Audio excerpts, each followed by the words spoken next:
मेरो नाम भाउद सिंह बुढाथोकी हो।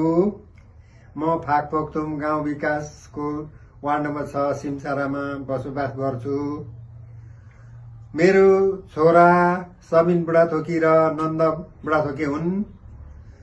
मेरो कान्छो छोरो सबिन बुढाथोकी इलाम आदर्श माविमा जागिर खान्छन्, साइन्स पढाउँछन्।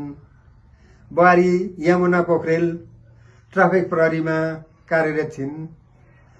उहाँहरूले मलाई मेरो जग्गाहरू मसँग अलिकति भएको जग्गाहरूलाई उहाँहरूलाई चाहिँ मैले अंश बन्द सबै दिएर अघि 60 सालतिरै सकेको हुँ।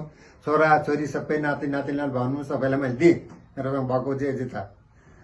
अब मसँग अलिकति रहेको जिउनी जग्गा थियो, त्यो जग्गा चाहिँ मलाई राम्ररी पालन पोषण गर्छु बुबा, अब तपाईँलाई दुःख दिँदैन भने एउटा जग्गा बेचेर 4 लाखमा बेचेर मैले उहाँहरूलाई घर बनाउनु भयो। त्यो घरमा मैले पैसा हालिदिएँ।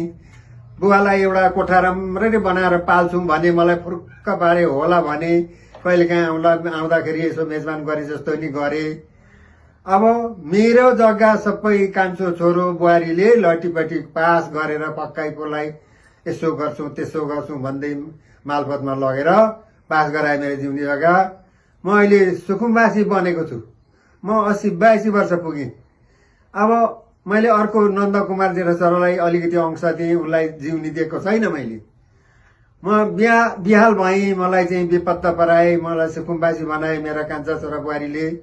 अब म न्याय मैले पाएको छैन, न्याय खोज्दैछु। म गाउँपालिकातिर पनि कुद्दैछु, म वार्डतिर पनि कुद्दैछु।